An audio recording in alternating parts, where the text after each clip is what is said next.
memorial is a time for memories, of course, but it's also, in many ways, a celebration of the life that was lived as much as the loss that we are about to have. I'd like everyone who has ever heard Scott laugh to please raise your hand. Excellent. And in following in Scott's example, you have permission to laugh today and to smile, in addition to crying. I actually think it's rather ironic that they asked the baby of the family to give the biography of an older brother, since for the first 8 years of his life, I was not in existence and have no memories to share with you. The next 5, as I was growing up, I also have no memories of him.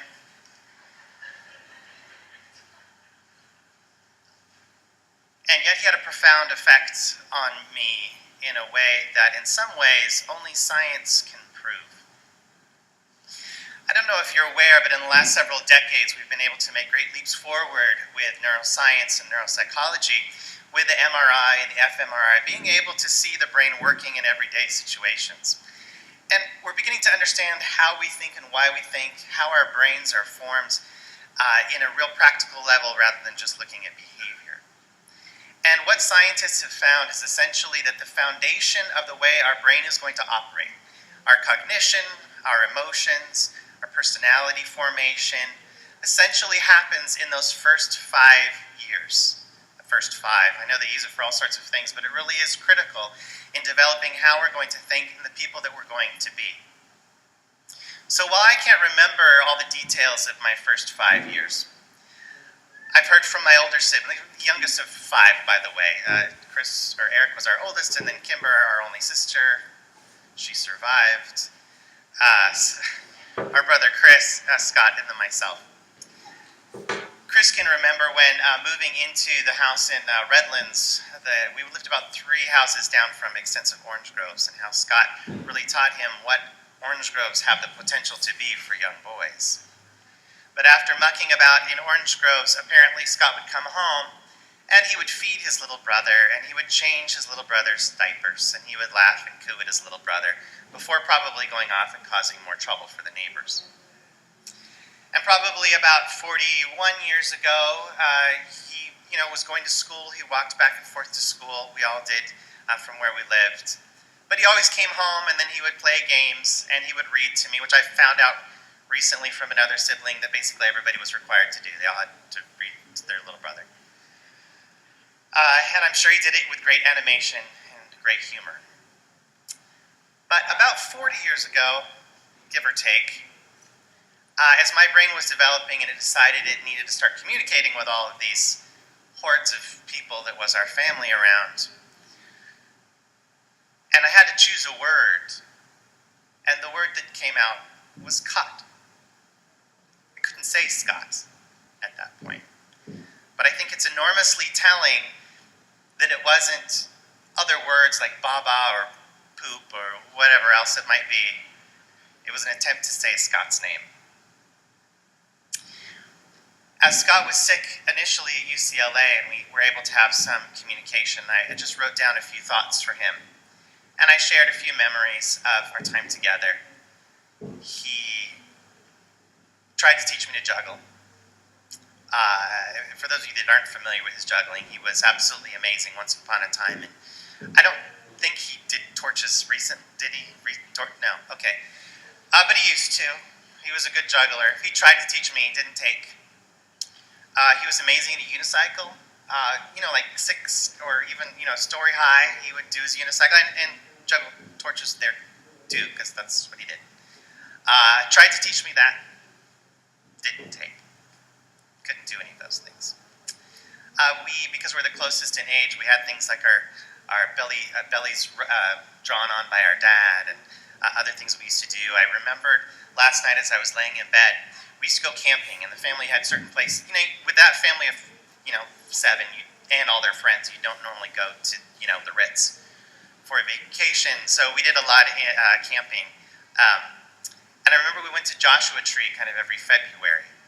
And I have a distinct memory of climbing through rocks and Scott straddling across a gulf, which for me was giant, but for him was just a step and always lifting me across.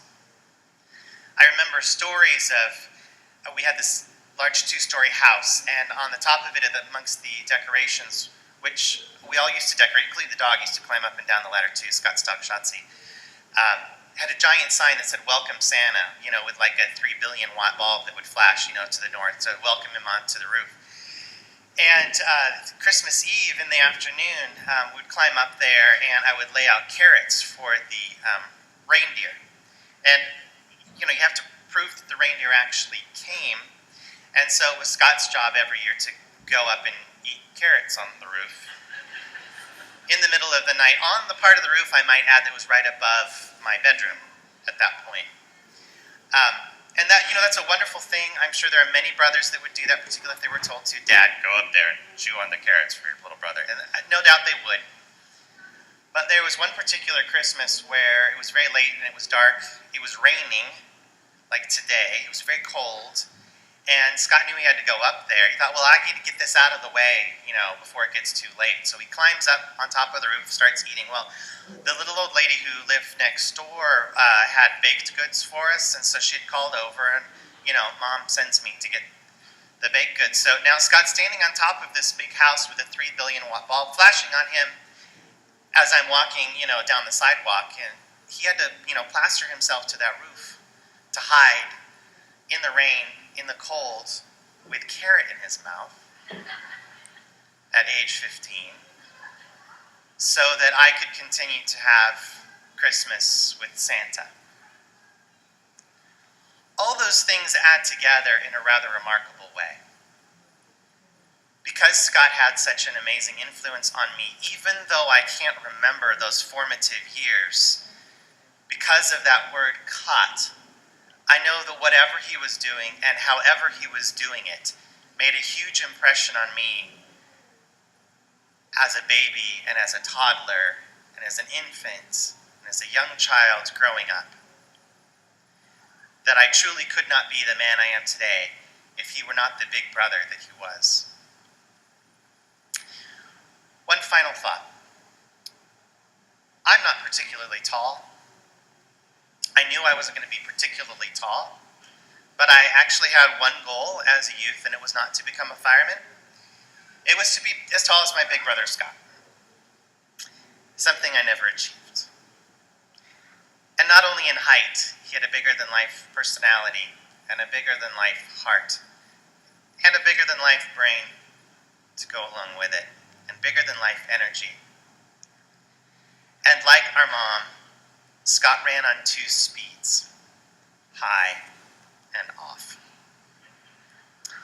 And although for our time together here, I will never be as tall as him, and while for us right now on earth, he is in the off position.